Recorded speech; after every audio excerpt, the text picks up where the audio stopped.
Would everyone please take their seats? Great, thank you so much. My name is John Shaw. I'm the director of the Paul Simon Public Policy Institute. And I'd like to welcome you to a special event tonight. We're celebrating the next 25 years of the Paul Simon Public Policy Institute. Last year was our 25th anniversary, but we decided to have a big and special event tonight. First of all, I'd like to thank all of you for being here. I know it's a busy night in Chicago, multiple events. Probably some of you are heading off to other ones later on.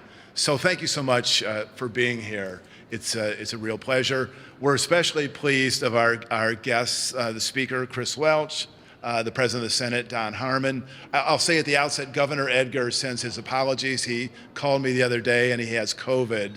He's doing well, but he's marooned at home and said that he wishes he could be here, but believes it's for everyone's safety that he not. So, and Governor Edgar was, a critical person in creating the Institute. He came to Carbondale with Senator Simon and announced it in the mid-90s and has been just a huge ally. We've worked together on the Simon Edgar Award, which has been something that's been, I think, good for the state of Illinois. What I'd like to do is introduce the chairman of our board, Martin Simon, who would like to give you a special welcome, and then we will move on to the rest of our program. So Martin.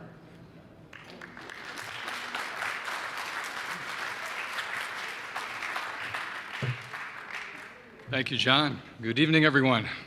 How are we doing? Good. This is a great room. We've had a number of events over the years for the Simon Institute in this room, and it's always good to come back to the Union League Club. They've been great hosts to us over the years. We have our board meetings here almost every year. It's a great venue, so thank you for being here. As John said, I am Martin Simon, the son of Jean and Paul, also the brother of Sheila, the husband of Julie, and the father of CJ and Nick. And we are all proud to call ourselves Simons, in part because of the fine legacy that my parents left behind in the form of the Simon Institute at SIU. And I'm thrilled to be here with all of you tonight to celebrate the slightly belated, as John said, 25th anniversary, better late than never. This year also marks the 20th anniversary of my father's passing. And I'm confident that he would be very proud of all the good work that has taken place in his name since. It has been my honor these past 20 years to serve as the Institute's board chair, doing my ever so small part to ensure that the work of the Institute remains true to the vision and ideals of Paul Simon. The board met earlier today for our annual update from the Institute's leadership, where John and Carol reviewed the performance of the past year and gave us a glimpse into what we can expect going forward. And I'm proud to say that they and the rest of the staff continue to impress me by their dedication and creativity in keeping Dad's vision alive and well. And I'd like to take a moment here just to recognize we have three of our veteran board members that are here in the room somewhere tonight. I see John Trasvina, Nancy Chen, and I believe Paula Wolf is with us, but if Paul is there she is. Thank all of you for your continued guidance and keeping the faith alive. The Institute staff, aside from John, Carol Greenlee, our Associate Director, who really spearheaded this event, is in the back of the room there. Brittany Gant, our new Assistant Director. Your first time in Chicago, second time? Third, okay. Still, a Chicago rookie, but she's looking forward to getting up here more to do events like this. And I cannot forget Dr. Linda Renee Baker, back there in the room, a veteran of the Simon Institute. So thank you all for being here. The Simon Institute is a small shop, but they do big things. When John Shaw joined us 6 years ago, following in the footsteps of not just my dad, but of Mike Lawrence and David Yepsen, he instituted the overall theme of better politics, smarter government, and created the Renewing Illinois series, the Restoring American Statesmanship Initiative, the Paul Simon Democracy Prize, and partnered with former Governor Edgar on the Simon Edgar Statesmanship Award. And when COVID changed all our lives, he developed the Understanding Our New World series of online conversations with a truly impressive list of leading diplomats, lawmakers, scholars, Pulitzer Prize-winning journalists, academics, and military leaders, to name a few. If you haven't tuned in to see any of these, I strongly encourage that you do so. There are now 80 of these one-hour interviews on the Institute's YouTube channel. And to date, they have been viewed more than 50,000 times, expanding the Institute's reach to 44 states and 28 countries around the world, all done from John's humble little office down in Carbondale. And I have to say, the production style, John, is pure Paul Simon. There is no sexy studio lighting or soft-focused filters. It is just John sitting there in front of his cluttered bookshelves, fluorescent lights overhead, wearing the same tie, which he actually has on tonight. In almost every one of those interviews, he's wearing this tie. Mindy, certainly we can find some fresh tie. But John has been able to immediately make his guests feel comfortable and draw from them insights and candor they may be hesitant to share in a more formal setting.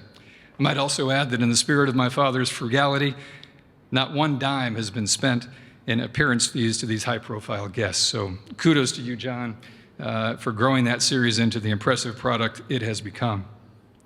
Supporters of the Institute continue to provide for a number of student scholarships and internships, many in Springfield, where Dr. Baker back there has had great success over the years in planting these kids in positions at the Capitol that open their eyes to potential careers in public service, something very important to my dad. Of course, none of the good work of the Simon Institute would be possible over these past 25 years without the generosity of folks like you who have helped us along the way. And I thank you for that dedication. But while we celebrate the accomplishments of the past 25 years, tonight is really about the future 25 years. And with that, I'd like to turn it back over to John, who will introduce our guests of the evening. Thank you all. Appreciate it.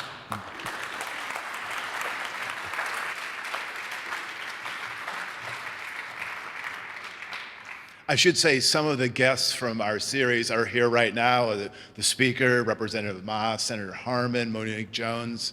The one thing Mark didn't mention is that our operation is a little makeshift, but the thing that always causes me consternation is right before a major live Zoom event, invariably the campus mowing team descends outside my office. And we've had to scare them off with pizzas and please that, Leon Panetta is coming on in 2 minutes. Would they please go to the engineering building and mow the lawn? So it's required some significant creativity. So I wonder if maybe the speaker and President Harmon could come up, and as we sit down, I'll give brief introductions, and then we're going to have just a good conversation about the future of Illinois.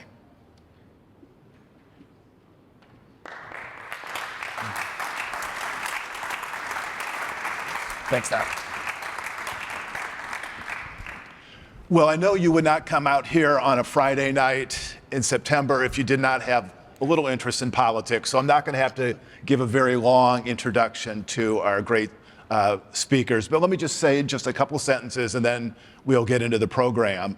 Chris Welch has been a member of the Illinois General Assembly since January of 2013 and representing Illinois' 7th House District. He is a graduate of the fabled Proviso West High School, that's right. Northwestern, and John Marshall Law School, was chair of the House Higher Education Committee and the House Executive Committee, and then was elected Speaker in January of 2021. Senator Harmon was first appointed to the Senate in 2000, no? Nope, elected in 2002. Okay. I thought, did you? Okay, we'll get to that in a sec. Representing the 39th District. He's from Oak Park, is from the equally fabled high school, St. Ignatius, a graduate of Knox College, and a graduate of the University of Illinois Law School, and was elected President of the Senate in 2020, so has a year ahead of the Speaker. So what I'd like to do is spend about 30, 40 minutes talking about, posing some questions to the Speaker and Senator Harmon about the future of Illinois, and then allocating about 15, 20 minutes for all of you to put questions to them. In the spirit of full disclosure, I had sent some proposed topics to both of them earlier in the week with the idea that I'd rather have them think about, the broad topics we're discussing rather than, lightning round of, the future of Illinois, yes or no, and that sort of thing. So I sent these questions to them, and I don't think anyone pulled an all-nighter musing about it, but hopefully that gave them something to think about. And I want to start out with just kind of in the broadest way, which is, what is the state of Illinois in 2023? I mean, where are we now? What are the state's strengths? What are its weaknesses? I'm sure you'll focus on the strengths, but if you could throw in a weakness or two, that would be an interesting response. So, Mr. Speaker, do you want to start? And then we'll go to Senator Harmon. Well, first of all, thank you for the invitation to join you tonight. And I didn't have to travel through a snowstorm to get here. Really happy to see everyone. I literally traveled through a snowstorm to be with him a couple years back. Yeah. And he called me and said I didn't have to come. But I said, no, it's okay. I'm going to shovel my driveway. I'm going to take my time. By the time my Hamilton CD is done, I'll be there. And that's exactly what happened. And I really enjoyed it. But to answer your question, I honestly think the state of our state is strong and is getting stronger. And it's really been a great partnership with my friend, our Senate President and the governor. We all know, particularly in the university world, what we've had to dig out of, during the last administration when we had the 736-day budget impasse. It really wreaked havoc on our state, on our university systems, and we're still building back from that. I think, we're moving Illinois forward in a very positive direction because we do have so many strengths. And I think, number one, we just have super talented people who choose to live here, even though they could live anywhere else. When you think about the city of Chicago and being here on this beautiful Lake Michigan and all of these universities right here, law schools right here, we really have top-tier talent right at our fingertips because of our university systems and our graduate schools, and it's something that it's a bragging point for us, and we need to continue to support that, not disinvest in that, and that's going to certainly continue to be one of our strengths. I think that technically, I think in our budget space, it's probably still a weakness because we're digging out of a big hole that we were in. But 8 credit upgrades, 5 balanced budgets in a row, we're certainly headed in the right direction. We got a lot more work to do in that space, and but if you're making me come up with one weakness, I would say it's still more work to do in the budget space. Great, thank you. Senator Harmon? I would join the speaker in thanking you for inviting us to be here today and for so many friends sticking around in the loop on a Friday evening. It's great to see so many familiar smiling faces, and really appreciate the work of the Institute.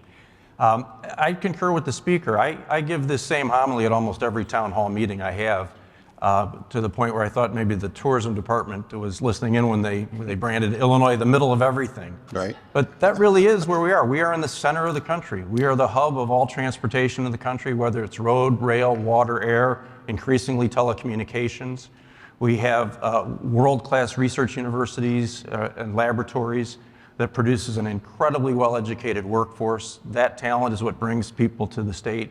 We have the richest farmland in the world in central Illinois. We're on the banks of the world's largest source of fresh water, which will become an increasingly important competitive advantage as global migration begins.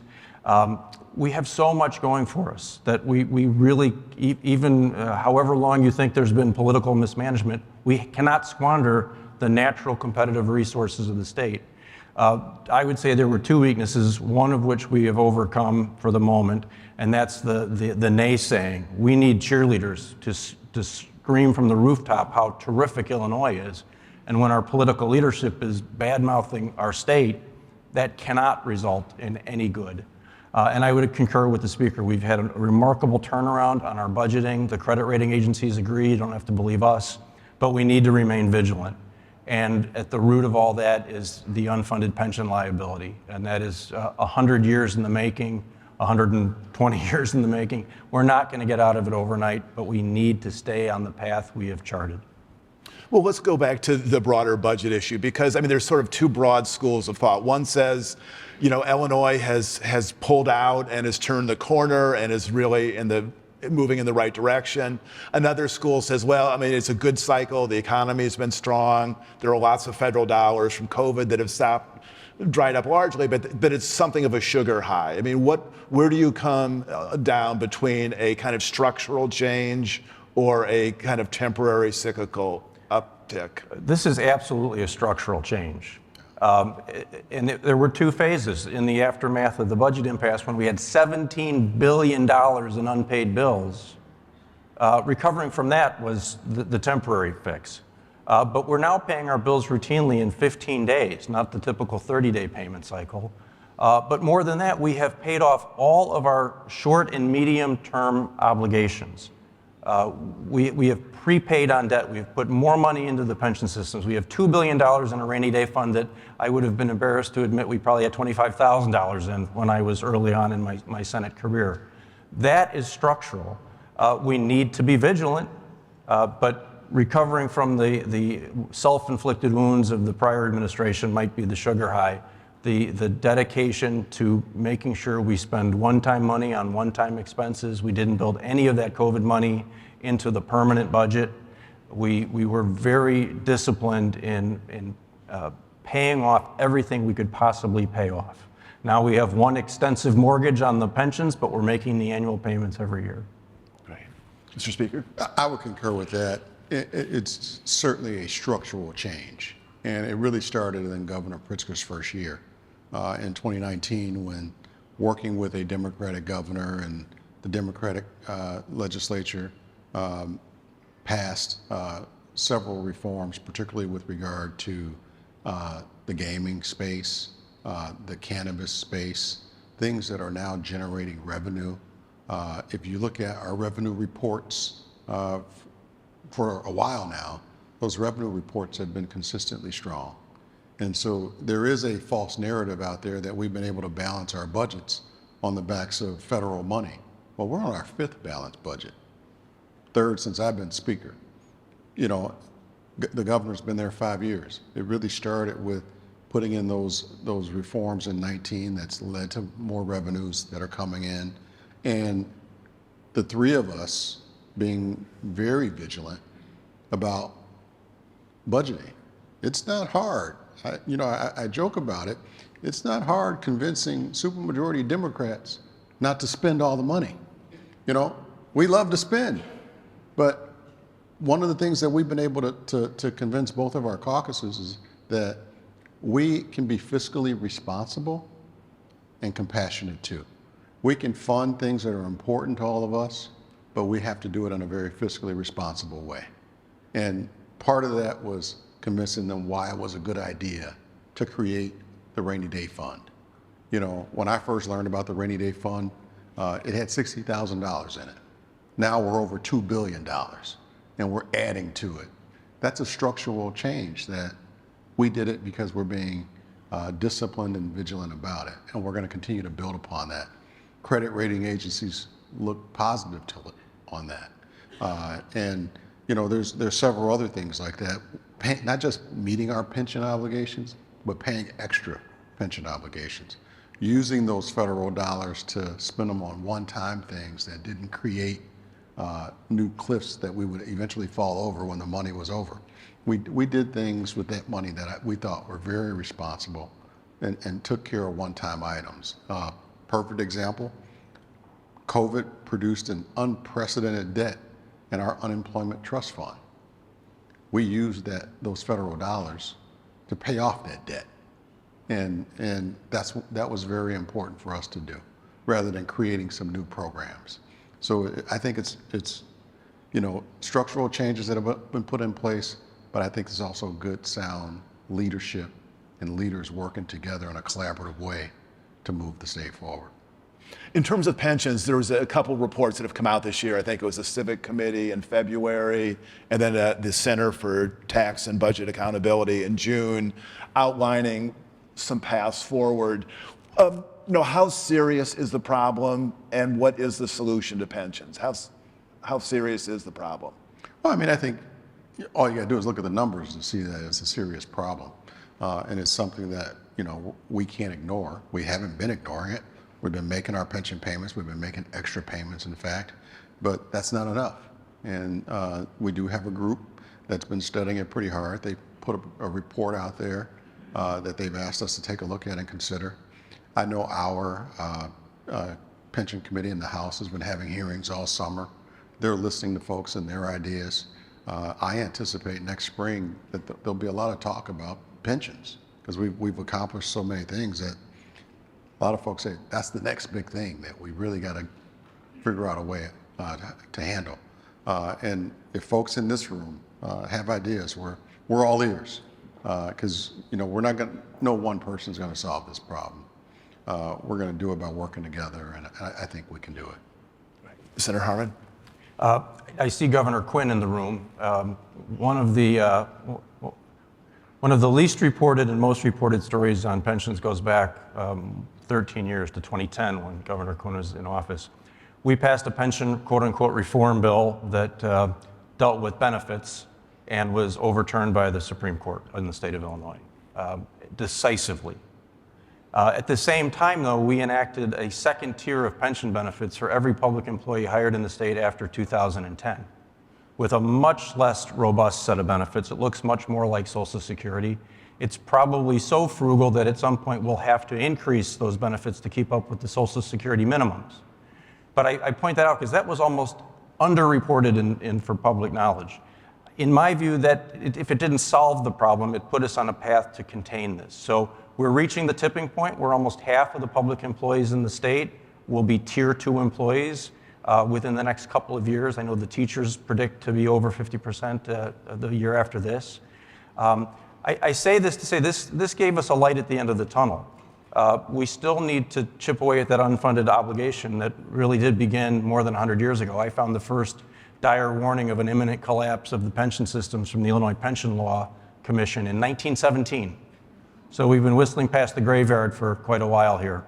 But I say that to point out, this is not a new problem. It's not a small problem, but it's a problem we have to solve. But it's not one that's going to be solved by slashing benefits for people who are already participating in the program.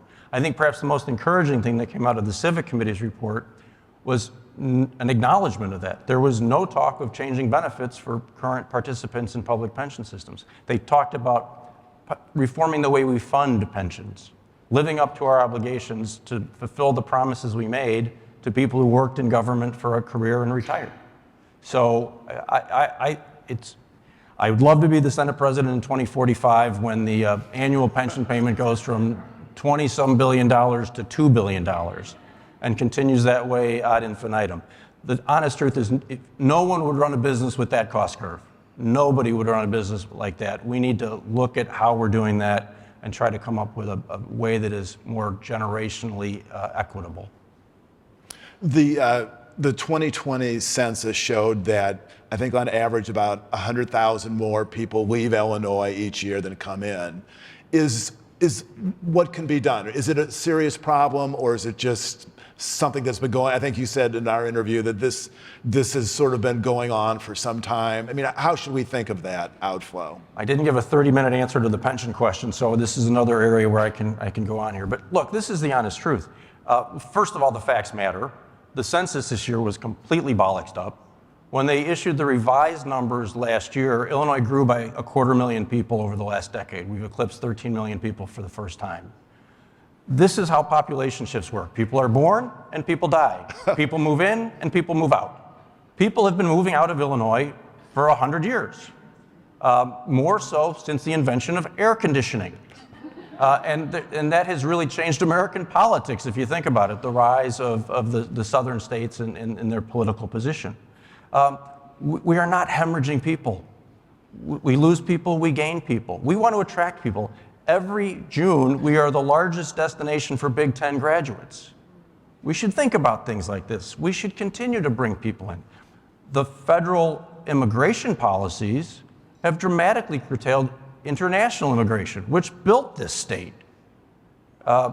This is something to pay attention to, not something that keeps me up at night. Illinois is growing more slowly than we did 50 years ago or 100 years ago, but the world has changed.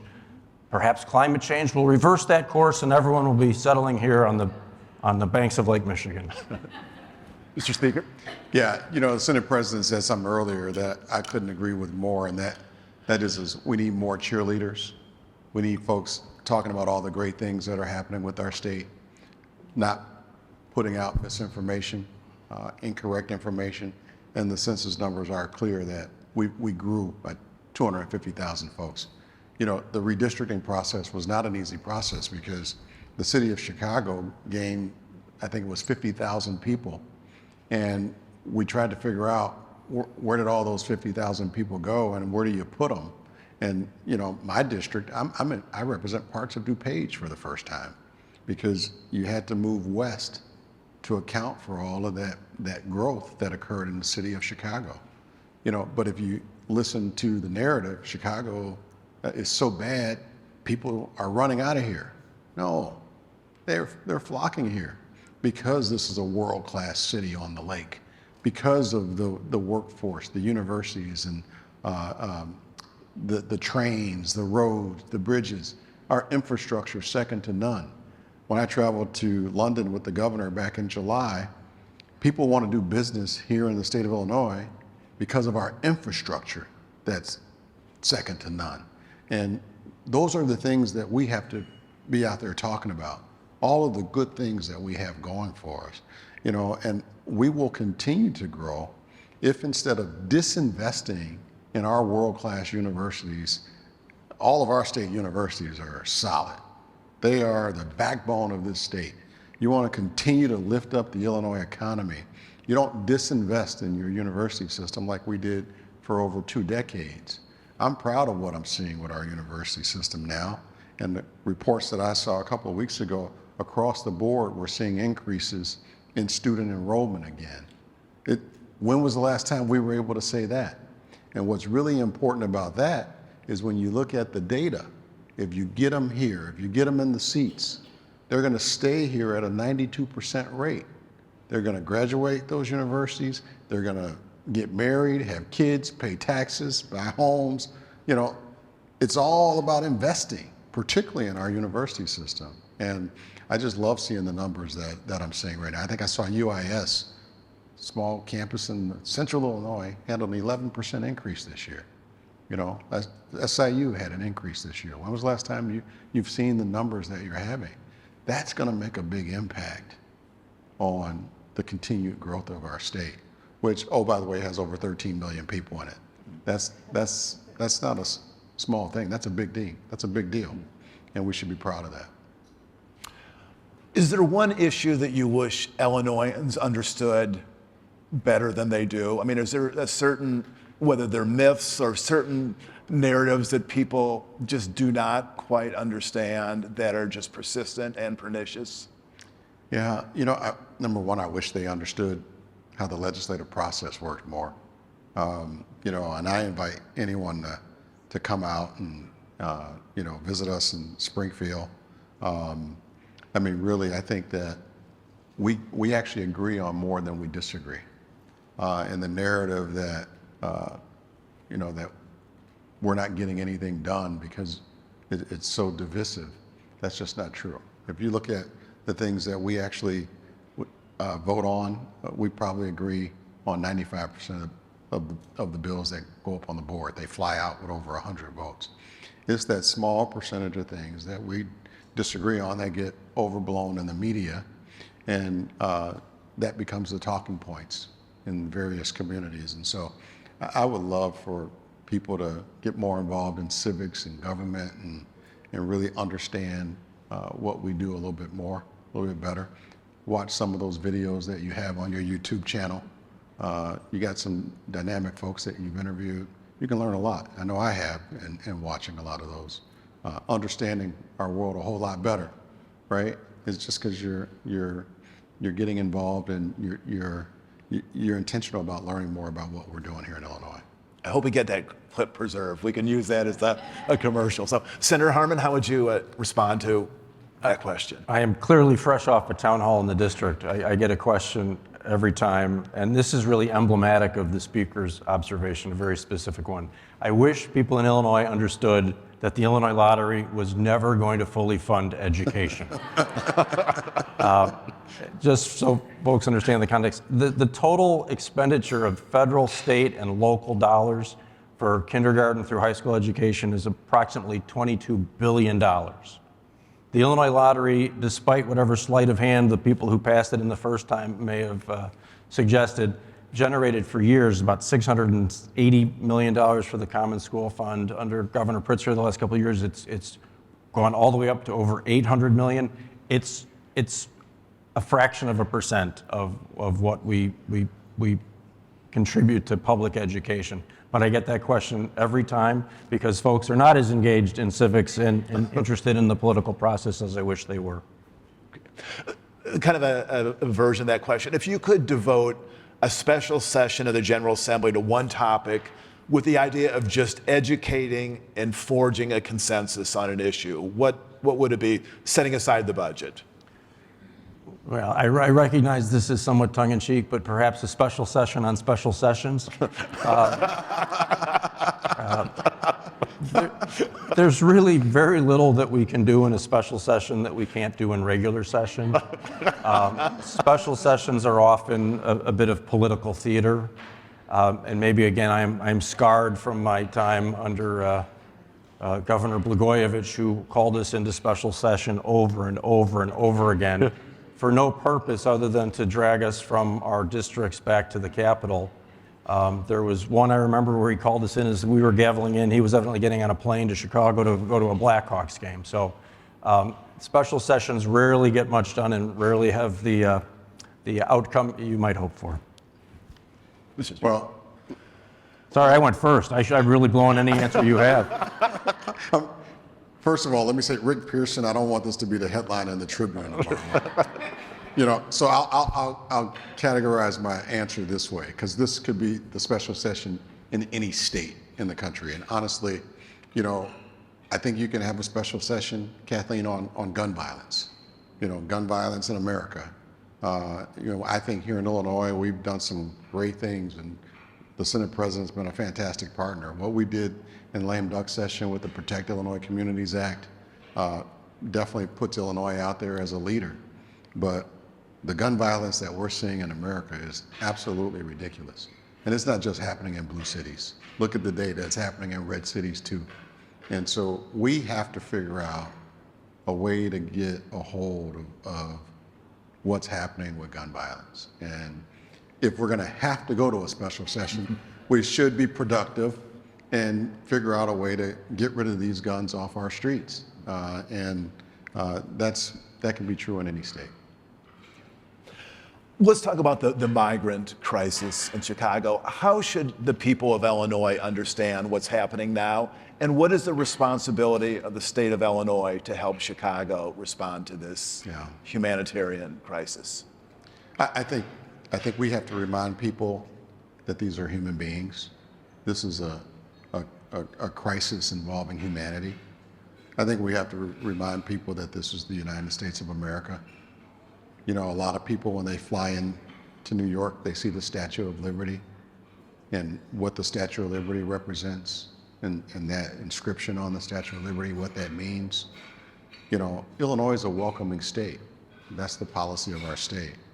And we welcome, you know, the migrants here because, you know, we believe in that. I'm really proud to have been the lead sponsor of the Illinois Trust Act in 2017. It's unfortunate what Republican governors are doing and using these folks as pawns. You know, and they're only sending them to 3 blue cities in this, Chicago, New York, and DC. Why are they sending them all across the country and having the country, all of us, helping with this issue? But I will say here in Illinois, we should be proud of the way we're handling this.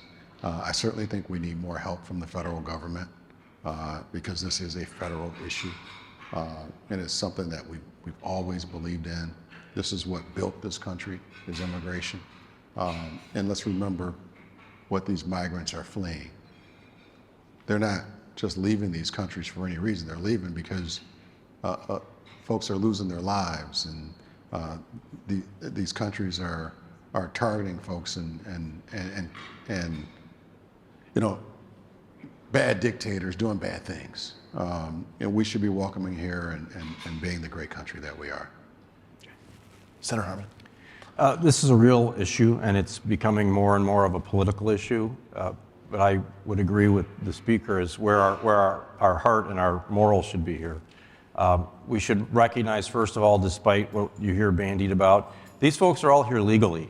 They all came through the proper channel and got their paperwork. They're on a temporary status while their fate is adjudicated. But they're political refugees, and they are fleeing awful circumstances. That does not mean it is not difficult for Illinois, Chicago to absorb. It's not just a Chicago problem. We're hearing from our members across the Chicagoland region that there are migrants seeking refugee in Elgin, in the schools in Park Ridge. You know, everybody is experiencing some of this. But we are a country of immigrants. Almost all of our ancestors came here. Some came seeking the American dream, some came in chains, but everybody came from somewhere. And for us to forget that, you know, when my ancestors came from Ireland 4 or 5 generations ago, they came to Ellis Island, and from the research I've done, the paperwork was very little. You showed up, you gave them your name, they misspelled it, they sent you in to find your family or your friends from the old country, and you went to work. El Paso is today's Ellis Island, but we don't have that sort of welcoming model in place. And the future of our country depends on rejuvenating this country through immigration. The Irish certainly were not welcome when my ancestors came. But we assimilate, we integrate. All of us come together no matter what our backgrounds are. And when we can look past that, we will be better for it. Now that said, the caveat is this. It's a little bit like my house. There's a lot of deferred maintenance, but when the family room roof opens up and there's water pouring, and I pay a lot more attention to it. So I think a little bit of that is what's happening with the migrants. But that doesn't mean we should ignore all of the people who've been here needing help, who need mental health care, who need housing, who have been in our neighborhoods for generations but need to be uplifted. We can't ignore them because we're focusing on the newest arrivals. Okay. I'm going to ask one more question, and then I'm going to turn it over to you to ask some questions. And Senator Harmon, I was reading your inaugural speech in January, and towards the end of it, you quoted your mother, which is always a good thing to do in those kind of speeches. Mm-hmm. And apparently this was as you were going to Springfield, maybe for the first time. She said, "I don't worry that you won't do the right thing when you go to Springfield. I worry that Springfield will change your notion of what the right thing is." Reflect on that. Has it changed your notion of what the right thing is? How has Springfield changed you? I hope that it has not. And I am vigilant about that because of her admonition. When I was a candidate, I went to meet with Mayor Daley. And in a very Daleyism way, he said, "A man goes to Springfield and he either comes back a better man or he doesn't." So I do try to reflect on that and not let Springfield change who I am. I try to maintain that moral compass that my mother instilled in me. And I'll be judged in the end whether I achieved it, but it's Springfield. It's a wonderful opportunity to serve the people. We get to work in a phenomenal building. People open doors for us and call us fancy titles. I am no taller, thinner, funnier, more handsome than I was before I was elected. I've tried to remember that every day. You just can't believe the smoke that gets blown in your direction. Everybody wants something, and you need to recognize that everyone is there for a reason. I think Phil Rock wrote his memoir saying, "No one calls just to say hello." Well, you know, that was my mother's other advice. When I told her I was going to law school, she was crushed. Nothing good can come from going to law school. Until I told her I was getting into politics, and she said, "Well, why can't you just be a lawyer?" And when it looked inevitable, she said, "If you're going to be a politician, please at least be one like Phil Rock." Wow. Mr. Speaker, what would you say to Mrs. Harmon? Or I'm sure your mother maybe said words, sentiments similar to that. Well, I certainly think I went into Springfield for the right reasons, and I'm still there for the right reasons. And I would be afraid to go home if I did something that my mother didn't approve of, because she still calls me to give me advice, you know. And there's an issue going on in Springfield right now. She called me about a couple of weeks ago, and she said, "Why am I reading these things about you and your staff?" And she said, "What's the problem?" And I started giving her this answer, and I said, "My lawyers tell me I can't do it because the law doesn't allow it." And she said, "Well, who makes the laws? Don't you make the laws? Change the law." Because you know what the right thing to do is. And she does that all the time. You know, and so I'm blessed to have a mom like her, and she's not shy. She always lets me know her opinion. And she was really proud of the Protect Illinois Communities Act. She was actually there, you know, the night we passed it in the House, and she really pays attention to what is going on. So having a little fear of your parents is not a bad thing. Sounds good. Well, let me open it up to some questions from the audience. Any questions you'd like to ask? And I guess what we'd do is if you could come to the microphone there, and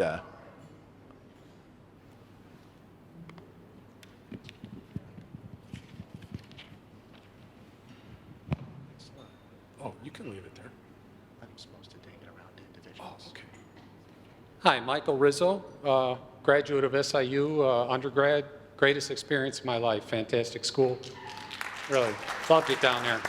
Talked to Dr. Jackson the other day. I haven't spoken to him in like 30 years. I'm kind of a political buff. A lot of my friends went into politics, worked for congressmen, you name it. This question I'd like to direct to President Harmon. I've never spoken with him before.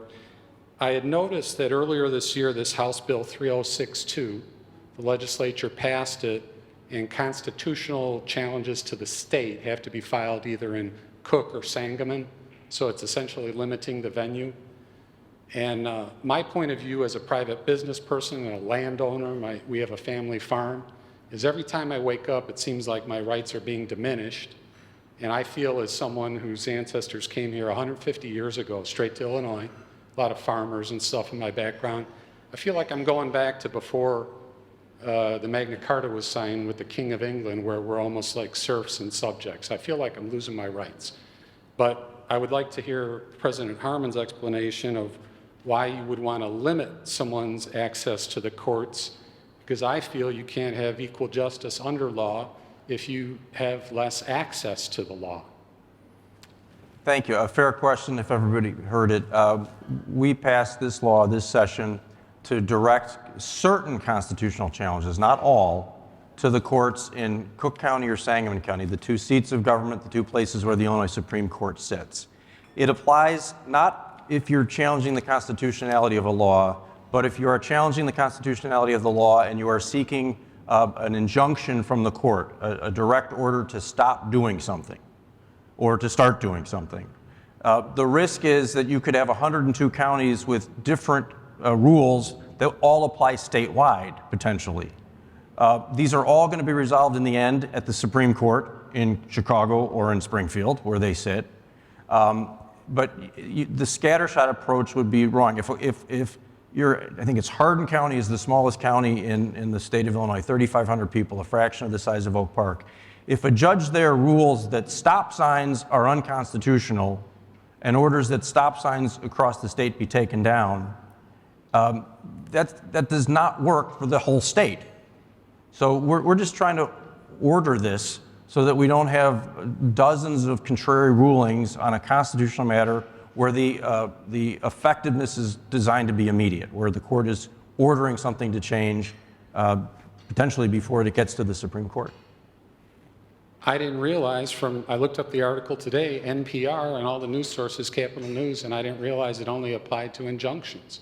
It's where you're seeking a direct injunction or directed action from the court. Thanks a lot. Thank you. Hi, my name is Greg Webb. I grew up 35 miles from Carbondale, alumni of SIU from a lot of decades ago. But I absolutely know that SIU is an economic engine for that part of the state. So thank you for all that Paul Simon Institute do to help bring notoriety and focus to the university. I now work for ADM, a food and agriculture company, and have had the privilege to live in a lot of states. And now I live in the city of Chicago, and I really love living here. You mentioned earlier, John, in your question about the asylum seekers, that there are now 14 or 15,000 of them here in the city of Chicago.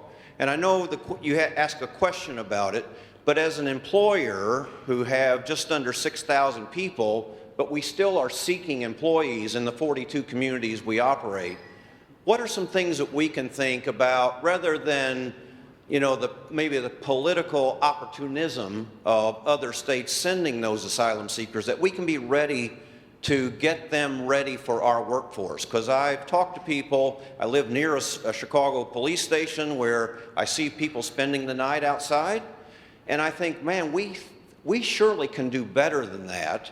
I know we have to vet people, but I just am interested in what a solution might be, because it feels like we have the jobs. Goshen just announced that they're going to build a plant in Manteno for 2,600 jobs. I don't want us to cannibalize what we already have in terms of a workforce. So would be interested in your perspectives about how we create a system for immigrants or for asylum seekers to have a ready place for a job market here in the state of Illinois. I'll lead off on that one. I mean, my wife and kids and I, we went to dinner last Saturday at a restaurant, and we had a 30-minute wait. So we went back to our cars and we waited for the 30 minutes. When we got in there, the restaurant was empty. I'm like, why did we wait for 30 minutes? Like, staffing. They don't have the staff. And so I can tell you that story about a whole lot of restaurants, not just the one we ate at last week. Similar issues when you go to many hotels right now. You have staffing issues. I think what the president did a couple weeks ago with issuing temporary work permits was a good thing. You know, allowing these folks who are coming here legally, seeking asylum, an opportunity to work is a good thing. I think it could help businesses like ADM and certainly our hospitality industry.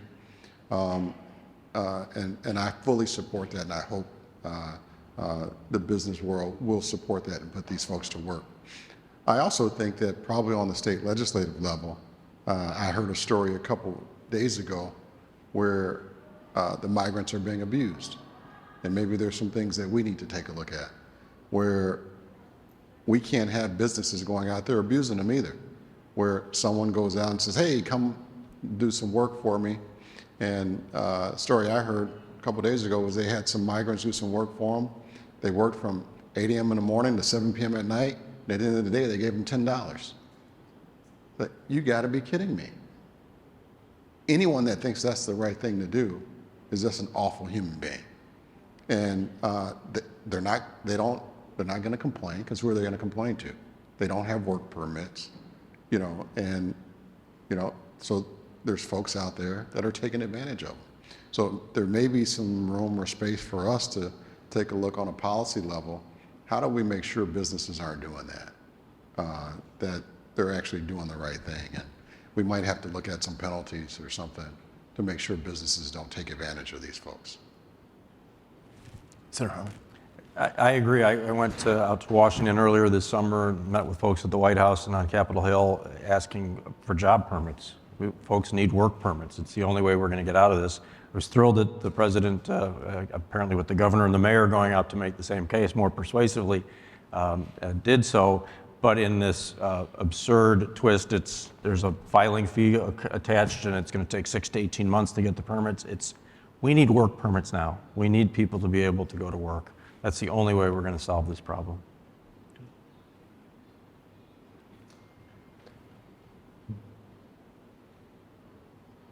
Good evening. My name is Monique Jones. I'm the president of Forefront, the statewide association for nonprofits and foundations. And I have to preface this by saying I'm not a Saluki, but thank you for being here. So we've talked a lot about what our legislature can do for people. And one of the things that we try to pride ourselves in at Forefront is making sure that the voices of the people who we're making legislation for are involved in the decision-making processes. That's hard. Speaking from a nonprofit perspective, the organization leaders don't know how to get involved and are afraid, quite frankly, to get involved in policy creation. What would be your advice, philosophical advice or just hardcore statistical things to do to make sure we are including the voices of our community when we're making decisions similar to what we just talked about our migrants? Decisions are made by the people who show up. I tell every group I talk to that. I'm sure that it is scary. I don't think it should be scary. I don't think we're very scary. I learn a whole lot more when folks come to my office in Oak Park or in Chicago or in the Capitol. And lobbyists can be very effective advocates, but real people coming from the community are even more effective.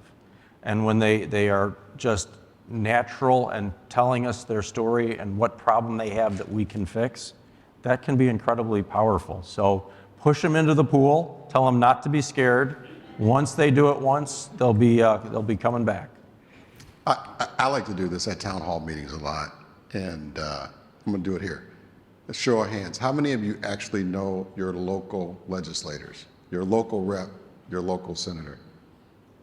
You know, I would expect in a room like this a lot of hands go up. But you know what? Not every hand was up. I mean, and honest to God truth, whether you're a lobbyist or not, knowing your local legislator could be a valuable way of making an impact in a state like Illinois. I have a lot of people that get on my schedule that I have a meeting with.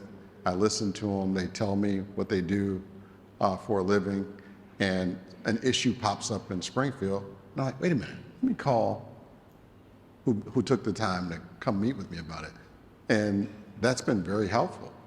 Or, you know, folks that'll come to constituent events that I have in the community, that they come, take the time to get to know me, and I learn a little bit about them.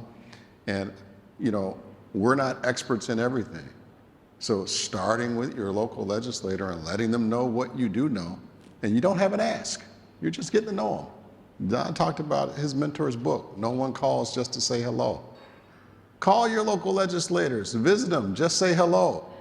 Let them know what you do, and that you can be a resource to them, you know. And believe me, they're gonna thank you because you didn't have an ask. Everyone that comes to see us wants money, you know. And you know, one week during Springfield, I was just taking notes, and everyone that came in wanted money. And one day, I think I was well over $1 billion just in the meetings I had that particular day. Everyone comes and wants money. No one calls just to say hello. And we all got that friend that only calls when they want $10, right? So you know, you kind of start tuning out when they get to the ask.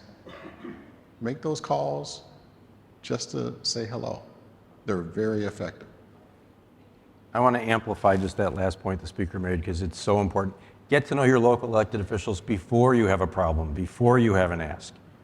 Because when you do and you have that reservoir of trust and goodwill, you don't have to introduce yourself while you're explaining your problem. It is a really great opportunity, whether you're in a business or a not-for-profit or just live in the community, get to know your local legislator. Right. Good evening. I'm John Trzini. I'm on the Board of Counselors of the Institute, and I just want to thank both of you as legislative leaders for your coming out on a Friday night and giving us a discussion about the future of Illinois. The Institute could be a great partner and resource for you in tackling all these issues as we go forward. I just want to ask about one, COVID. Could you describe any legislative or executive efforts in the state to assess how ready we were and what we need to do in the next 10 years for the next pandemic? Is there anything going on to assess that right now? That's a very good question. And I don't have an answer readily available to you. I mean, obviously, I think that there were some good things that came out of COVID. We learned, you know, to me that there was a effective use of technology in the Zoom world to allow for meetings. I think there was an effective use of telehealth that folks really got accustomed to. And we've made some changes in the law to allow for continued use of Zoom in certain spaces. Certainly in the telehealth space, we've really jumped all over that because doctors and health professionals have just raved about the benefits of having that readily available. And we've put money behind that too. We've heavily invested in that. But an overall comprehensive study on better ways to respond in that, I'm not aware of that, but there may be some things going on that we're just not aware of yet. Maybe the Senate President knows. Yeah, I always worry that we're fighting the last war when we survive something like this. But there's a through line, and in my mind, there's an interesting connection between COVID and the arrival of the migrant community. People were saying, well, why don't we just all put them back in McCormick Place? That's like we were going to do for the hospital for COVID. Well, we can't because there are shows there and they're using that space. But it makes me think, why are we not thinking about being prepared for whatever the next emergency is? Why aren't we figuring out how to spend money on some permanent infrastructure that can have multiple uses? Let's think not just about a pandemic, but what's around the corner that we haven't even thought about? What kind of space, what kind of resources, what kind of infrastructure do we need? So I think that's a conversation we are going to be having. You know, a couple of years ago, before I was Speaker, I passed this resolution called, requiring folks to be ready for the zombie apocalypse.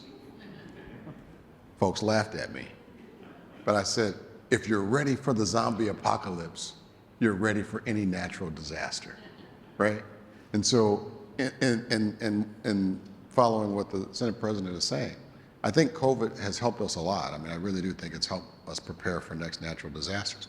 But really, if you were just following my resolution and you were prepared for a zombie apocalypse, you're ready for the next disaster. You remember that? Thank you. Good evening. My name is Chuck Stone, and I'm the coordinator of the Braver Angels in Illinois. It's a nationwide group that's concerned with political polarization. So it's great to hear about the bipartisanship in Springfield. That's wonderful. But Illinois is no different from the rest of the states in terms of having this problem of political hatred and dysfunction in places. So my question is, first, could you talk a little bit about the state of polarization in Illinois, considering that we have a vast Democratic majority in the State House? What do you see about that? And then second, do you think that there's a role for legislators and elected officials as a part of their public service to try to solve the issue of polarization? And that's in part by bringing it to their districts as well as the public bodies that they serve in, and doing things that have proven to be effective and useful in terms of forming relationships across the aisle, cutting down on the kind of drama and so forth. Well, I certainly think polarization is a problem in politics all over the country. Certainly, it's here in Illinois. And I think as leaders, one of our main roles as a leader is to help try to minimize that polarization. I think that's a very big threat to our democracy. And we can't be a part of playing into that. We have to be very intentional about staying away from that. And so if you look at my social media, particularly Twitter, the platform now known as X, I try to stay away from any of that hateful rhetoric, because our voices are very powerful. People follow what we say. And if we're feeding into that polarization, that's going to just increase that. And so I think as leaders, we have to lead by example and try to help decrease that. I do believe that for instance, the Statesman Award that the Paul Simon Institute led the way on is very important. We have to seek out more elected officials that are statesmen. There's a way to agree, there's a way to disagree. And we have to work very hard at trying to stay away from the polarization. And I'll end my answer to that question with this. A lot of folks are saying, Speaker, you got a pretty large caucus there. You want a larger caucus? I said, the Great 78 is doing a fantastic job, and I'm so happy to see a lot of them that were in attendance tonight. Leader Teresa Ma is here. And we are growing our caucus, not by electing folks that's going to play to the polarizing ends, left or right. We're winning former Republican areas that are electing Democrats. I think those Democrats are very moderate in their views, and they're helping to center our caucus. And I think that's what should be happening in American politics. We should all be thinking more in the center. And if we're going to continue to grow our caucus with more people that are centric thinking, I'm all for it, because that's good for democracy. And I'm for anything that's good for democracy. I think this is an existential crisis, and I am very concerned about what it means for the long-term future of democracy in this country. It is exacerbated by the 24-hour news cycle and the echo chambers of social media, and it doesn't have to be that way. You know, when I was first elected in 2002, it was a very partisan place, but I see former Senator Kirk Dillard here in the back, one of my all-time favorite colleagues. He's a Republican, I'm a Democrat. We'd have dinner together, we'd work on bills together, we would disagree, but we got along, and it was productive. And I know Senator Adrian Johnson is here. You haven't had the privilege of working in the Senate like that, although in the Senate today, we are far more collegial than we could be in a different world, and that's good. We don't get along on we get along, we don't agree on everything. Not everybody gets along all the time. But the flip side is now, like Senator Johnson is one of our Lake County delegation, all 3 Democrats. When I was first elected in 2002, I was the only Democrat to represent any dirt in DuPage County. And now there is 1 senator left in the Republican caucus representing DuPage County. It's not that we just won. The voters moved our way because of the national wins. And the most important thing for the Democratic Party is a functioning Republican Party. I say that all the time, and we don't have that right now. And so we have to police ourselves in some way to make sure that we don't overreach because of that lack of a rational, reasonable pushback. But we need that balance restored for the long-term health of the country. Thank you. Any thoughts about, in addition to working with people on the other side, kind of doing something that would demonstrate bipartisanship in your district to try to depolarize your district? Do you see that as being a part of your public service? So I had the privilege of having a Republican state rep for the first 10 years that I was in office. I don't know that people knew we were from different political parties in the district until they got to the ballot box on election day. You have to lead by example and sort of live that way. It's becoming increasingly difficult for the reasons I outlined, where we don't have a whole lot of rational Republicans left in elected office close to the district. So we try to do that. I would be happy to have any other Republicans from the Senate come out and tour the district and see, and I would go to their district and do the same. You know, I think that's very important to do, but as the Senate President has said, the current Republican Party is eating itself for lunch, right? And I had communities trying to understand recreational cannabis and what it would mean for their communities, good or bad. And I had a community that wanted us to do a town hall meeting on it. I invited a Republican colleague of mine who was involved in the regulatory bill, come out and join me and explain it. And it was an excellent town hall meeting. They listened to him more than they listened to me. And the next election, he lost. And in a primary. And that's what's happening, is those who want to work with us, and especially if they do it in a visible way, they end up losing in a Republican primary. And that's what's contributing to this polarization, is what's happening in primaries. I have just 2 final questions. I know it's getting late. The first one is to both of you, which is, if you were to recommend one book for everyone in Illinois to read about or related to Illinois, what would it be? We've already mentioned it, Phil Rock's book. Nobody calls just to say hello. I try to read it once a year. Oh, gosh. There's so many books about Illinois that I've read. I wouldn't know where. I know you read we're talking about a book about Mayor Daley that you. Yeah.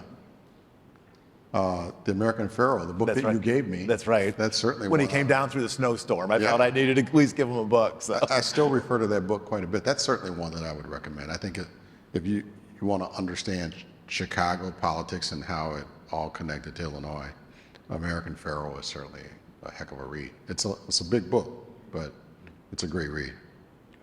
Well, the final question is maybe a little parochial, but how can places like the Simon Institute and other sister institutes best contribute to making Illinois better? I mean, what contribution can public policy institutes make to the public debate? I think you have to keep doing events like this. I gave you a shameless plug earlier. You got to keep being intentional about what you're doing. Those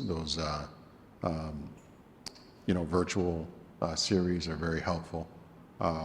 They're very informative. The publications that you send out, I have a little library of your publications that I love to refer to. You have to keep being intentional. I would move this thing around the state as much as you can. Chicago and Carbondale are the extremes. Do some events in other places, right? But keep doing what you're doing. Great. Senator Harmon? We really need two things. We need facts from trusted, independent, third-party validators. We need to be able to agree on the facts before we fight over the policy, and that's something the Institute can certainly do. But we also need people. When I was in law school, I had Abner Mikva as a professor. It was maybe the best class ever. But I went to seek his advice about getting involved in politics. He said, do it, go, don't wait, go. So the Institute can do that with students and people who are interested. Decisions are made by the people who show up. And we need more people to get involved in whatever small way they start. That's going to create the next generation of politicians and policy leaders and thought leaders. Great. One final thing I say before we close down. This is Senator Harmon's anniversary weekend. So I thanked him so much for coming. He said, I've actually put my wife through worse than just this. So. But we are very grateful for both of you to come out on a Friday night. I know there's a lot going on. So. Thank you. Thank you all. Appreciate it. Thanks, everyone.